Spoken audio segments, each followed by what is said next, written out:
Dr. Wendy Osifo is a political commentator who thinks Sessions must resign, and she joins us tonight. Wendy, thanks a lot for coming on. Thank you. So, I mean, I would think, as a progressive, you would believe in hearing evidence before reaching conclusions in due process. He hasn't even testified yet. These meetings amount to nothing, and you think he should resign on the basis of them? Absolutely, I think he should resign. So let's start on the basis that Jeff Sessions should not even be an attorney general. This is the same man that called the NAACP and the ACLU un-American, the same man who Coretta Scott King said this man should not be anywhere near our government, and his judgeship was rejected. Sessions should definitely resign. He has no business in our government. Because he disagrees with you. Now, let me just say, I think the NAACP is a shadow of itself. I think it's a joke.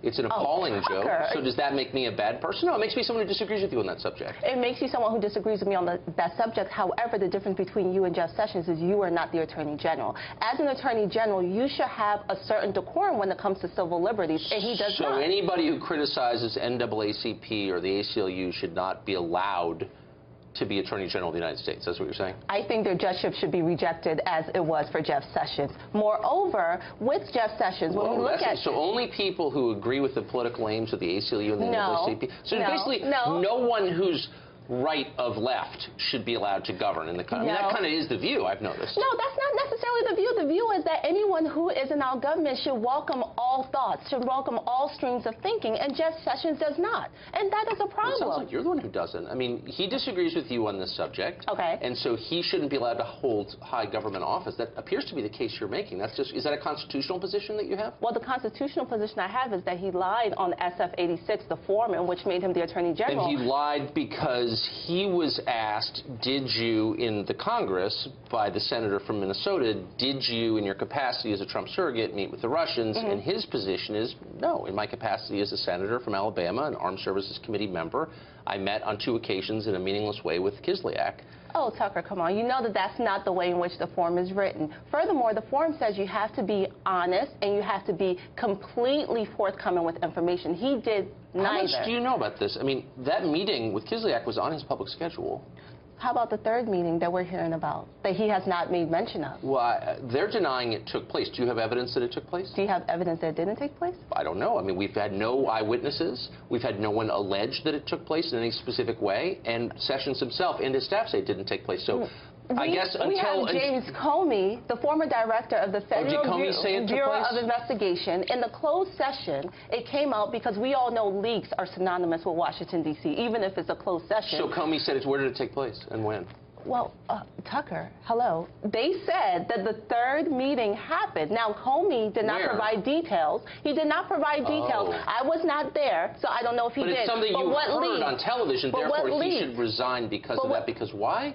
I mean, do you see the crazy? I don't want to be mean to you, but I mean, you're not being do you see that if before you destroy someone's life and force him out of his job and impute his character, wouldn't you want some evidence before you do that? But you mean the same way that Jeff Sessions was calling for Hillary Clinton for us to disband her? Like, he was destroying her character as well. Therefore, he deserves it now? Is that what you're arguing? No, I'm not arguing that. What are you arguing exactly? What I'm arguing exactly is that he was dishonest on his form. What I'm arguing exactly is that he has no place being an Attorney General to begin with. What I'm arguing exactly... Because he doesn't like the NAACP and he had some secret meeting about which he knew nothing. Absolutely not. What I'm arguing exactly is that this is another tile in the mosaic of dishonesty that is the Trump administration. And we have to look at it in totality. And that is a problem. So you don't like the administration. Anyone who works there should resign because they're tainted by the dishonesty. I mean, look, I guess here's the point I'm making, okay? I think Sessions is worth defending as a man because I think he's an honorable man, and I happen to agree with a lot of his ideas. He's honorable. He called a black attorney a boy. Even if actually he denies that he said that. Okay, so if I deny it, that's something that makes it the truth? I don't know. It's not proved. And I guess this is the point worth defending here.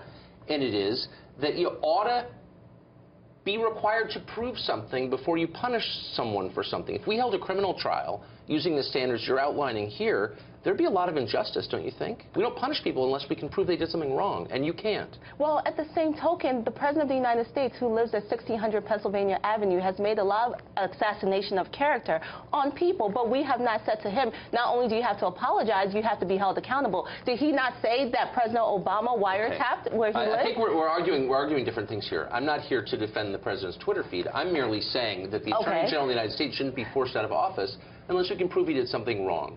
And in the case, for example, of the third meeting with the Russians, As if 2 wasn't enough. As if 2 wasn't enough. Do you think it's disqualifying if someone coming down off a riser is greeted by a foreign ambassador? Does that disqualify you for high office? Are you saying that that's what he did? Do you know the extent of his meeting? Yes, as you saw, well, that one meeting. I mean, I actually interviewed someone this weekend who was standing right next to him, who's not particularly a Sessions guy, just happened to be there, and I take his word for it. And by the way, there are a ton of other people in the room, like 100 of them, and no one alleged otherwise. I'm just saying, shouldn't we have a higher standard before we try to destroy people, or no? I don't think it's destroying him. I don't Forcing him to resign. That is not destroying him. He's already... How would you feel, you teach at Johns Hopkins, yes, if I do. said, I've heard that Wendy may have, I don't know any details about this at all, but may have met with some representative of a foreign government I dislike, and I'm going to go to her employer and say she needs to be fired right now.